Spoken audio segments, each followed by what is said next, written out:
Hey, sexy yogis, and welcome to my channel, Love, Sex, and Yoga with yours truly, me, Tina. And today we're going to be talking about how yoga can give you better orgasms. Yeah, it's true. It's true. But before we even get there, let me provide like 2 cents of a background. So again, my name is Tina. And I wanted to make this channel so that we're able to have open conversations about all things taboo. So, sex, yes, all of it. And then to talk about things with relationships and love and communication and all of these things that go into my name.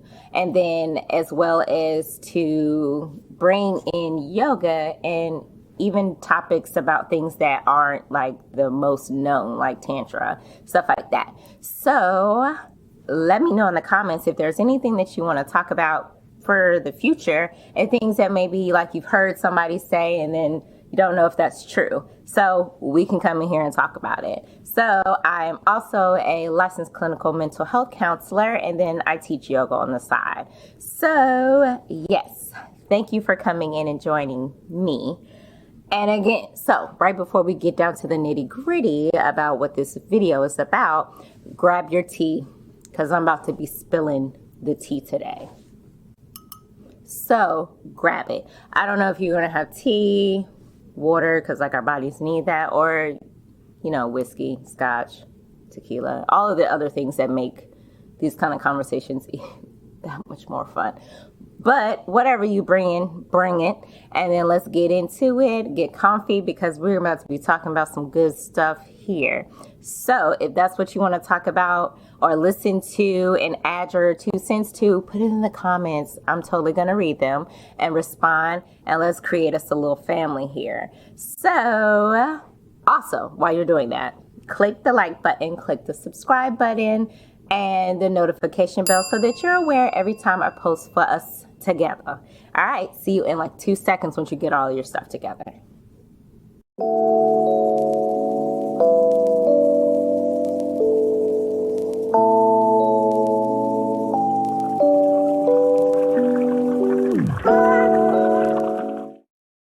All right, now that you are here and now that you have all of your things, we are going to be talking about how, yes, yoga now, orgasms later. And how yoga can actually help increase those orgasms and make them real good.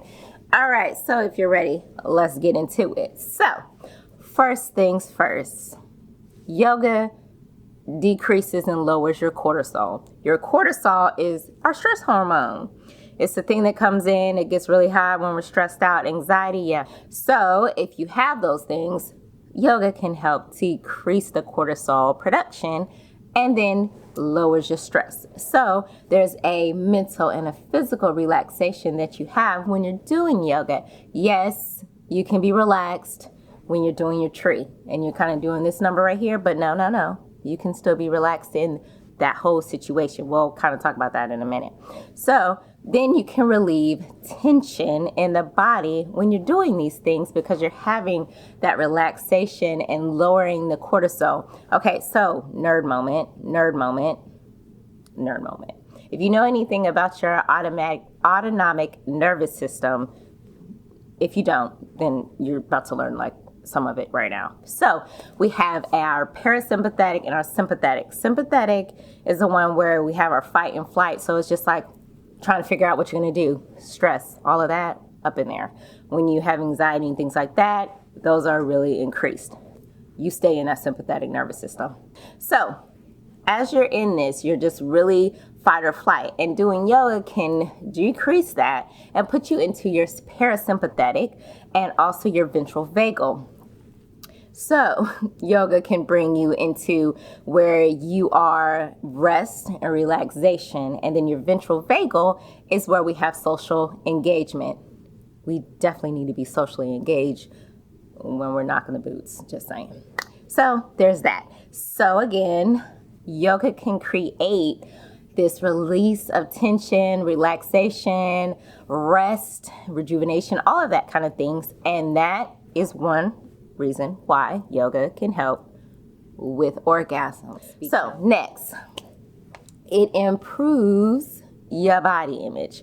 So we get to where we're doing yoga, and then you're noticing, I'm feeling good about myself. Yes. Oh my God, did I just do the lizard? Oh my God, did I just do the... Oh, goodness. So then you looking at yourself all excited, and you're getting comfy in your skin. You are doing the Meg, and when you walk past the mirror, you're looking at your own posterior because you're excited. You're looking at yourself even better. You're looking at yourself with a confidence because you know that you can do these things. So then you get to know intimately about your body and what your body can do and what you're working on your body being able to do. And that's all part of this learning about getting your body image together. So you start to learn what your body is capable of. So then you're like, let me go in that Kama Sutra book and this reverse cowgirl. Yeah, I've been doing my yoga and I might attempt that one tonight.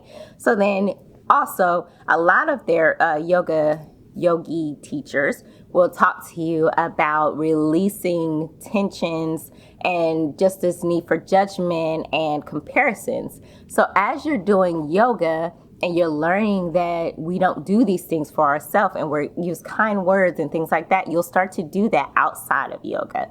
So you'll not be judging yourself and judging like, oh, well, I can't do like how so-and-so can do for like my forward fold or whatever. And then you'll get to a place where you accept your forward fold, where your forward fold is, and you're embracing that.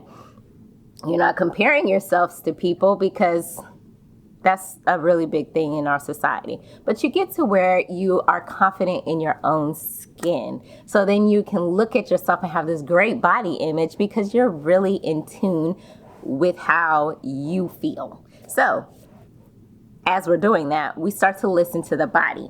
So we increase that mind-body connection while we are doing yoga. Oh wait, let me go back. So feeling good about yourself and increasing your body image for sex, we're going to talk about it anyway. So if you're increasing your body image and you're feeling really good about how you look and things like that, you're not going to be thinking about, oh my God, my tummy and my thighs and ew, he smacked it and it sounds like jiggly or something. You're not going to be thinking about that because you're not going to be focused on how you look. It's going to be more of how you feel. We're actually going to talk about that in a second.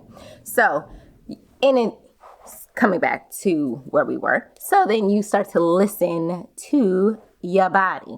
So you are increasing that mind-body connection and you're teaching all of your body parts to have this connection. So a lot of the yogi teachers will talk to you about alignment and such as like shoulders down, stacking your spine and things like that. So you start to listen to your body. So they'll say, if you feel a ping or anything like that, back off for today. And you'll start to do that and listening to your body so you'll know if something feels good or if it doesn't. And maybe today is not the day that I'm about to be doing a split. And I'm just going to be in a wide leg forward fold. I don't know, but you'll start to listen. So then you'll learn to know what your body is telling you. Again, creating this connection. And so during sex, this is important because then you can start to listen to the sensations in your body because you've already started connecting this mind-body. So you're able to listen to them sensations and know, ooh, yeah, that side, the left side, oh, the right side feels good. But you're understanding all of these things because you're listening to your body. So then all of this, next thing, we become in the present moment, living in the present, mindfulness. If you've ever been to a yoga class, they talk about mindfulness. So you are being reminded during yoga to be mindful. It's meditation, all of these things, and being present, not living in the past, not living in the future, but living in the here and the now. So you're not sitting there thinking about, oh, I have to pay this bill, or oh my God, I need to go to Target, and oh crap, did I get the milk?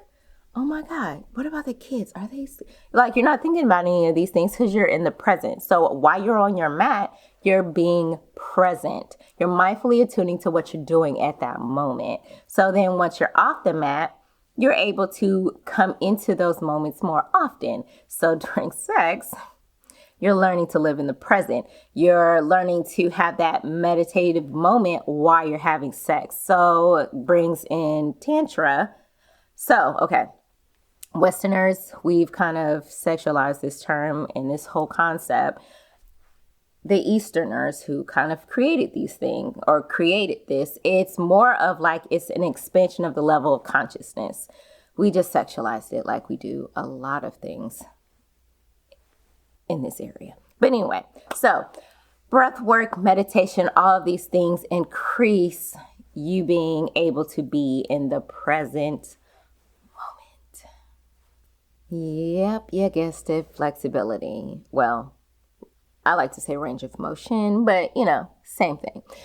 So basically, yoga helps to increase our range of motion. So side note, I posted a video for Yoga for Better Sex. Cue it right up here, click it. It's also going to be in the description box, and you can do that. And it's a bunch of poses that are in a sequence that helps to open up our hips and things like that comes in with your sacral chakra. We'll talk about that in a second too, but it's a video post that I posted that is good for sex. All right, so hip openers. Then we are learning about our root lock, our mula bandha. So anytime you're doing like a warrior or something like that, and they'll tell you to ground yourself and then to ignite the heat or in the energy into your mula bandha or your root lock. Pelvic floor. So we do Kegels a lot during yoga. Just saying, that whole pelvic floor. Warrior is a big one of those ones that we do with standing poses, balancing poses, these things. All right, so next, yoga is healthy. Like most exercise regimes, it is a lot of health benefits for it. So with yoga pertaining to like sex, it builds endurance and strength and releases tension and stiffness in muscles and your back and your spine and all of this. So that reverse cowgirl that you said you were going to try out tonight, get it, girl, get it. All right, so then you have back problems, and it alleviates pain in your back, which we know is pretty needed most times during sex. All right, so then we have, like I said, increased energy also because we're getting better sleep. Side note, if you've ever done yoga right before you go to sleep, best sleep ever. Try it. It is so great. Like, it's so great. Meditating before bed, oh goodness, try it. It change your life. So then when you wake up in the next day and then, you maybe are one of those people that like to have sex in the morning, then you go to work, hey Jan, what's up girl, good morning, because you're good. You slept real good, and then, you knocked the boots that morning and you're doing really great. So there's that. And then also it increases your libido, your sex drive, and all of these things because it's healthy to do. Okay, so then we have it balances. Yoga balances chakras. Yes, it does. It totally does. So in particular, we'll talk about the root chakra, Muladhara. I'm country, so take it with it as you may. And then your sacral chakra, which is like your seat or your energy center for your sexual energy, amongst other things. But that's part of where that comes, creativity and all these things, is your Swadhisthana. Again, I'm country. But Also, Tantra can come in here too. So there's that. And then the last thing that yoga does that helps us have better orgasms is it processes emotions. So through yoga, you know how yoga teachers will tell you, let go of what's no longer serving you. Yeah, those emotions that aren't so great. Yeah, those are the things that's no longer serving us. So like anger, sadness, jealousy, envy, bitterness, negative self-talk. Negative self-talk. Let me say that one more time. Negative self-talk, that whole body image, negative self-talk, all of these things we can release. We can let go of. We can process through them. There's plenty of yoga poses. Matter of fact, we can talk about that one later, that help out with releasing emotions and things like that. So processing through trauma and then kind of decreasing that distress that we have for negative core beliefs, like not being good enough, et cetera, et cetera, et cetera. So then we can be more open because we're processing our emotions. We can be more open to accepting, receiving, and giving pleasure. Yes. So then we can feel more emotionally balanced altogether. So again, we talked about how yoga can help us with, like I said, balancing our chakras, feeling more emotionally balanced. It's healthy for us, increases our range of motion, it increases us being in the present, living in the here and the now, and not anywhere else, but in the moment, sexually, breath work in the moment. And then it can help us listen to our body, know what our body is feeling and how these sensations feel, sensate, focus, all of these things. And then it improves that body image. So when you look at yourself in the mirror, you're looking at a whole different person because you've done so much of the work through yoga. And then lastly, again, it releases a lot of our stress. It increases our social engagement and our periods being in parasympathetic. So again, these are the things that help us have better orgasms. So try it out. Again, go to the video, do some of the poses right before you're about to hit the sack or the kitchen or wherever you happen to be. But yes, so again, click like, subscribe to the channel, go into the comments, let me know you're there. Welcome, welcome, welcome. And I will catch you in the future with our next video. Toodles.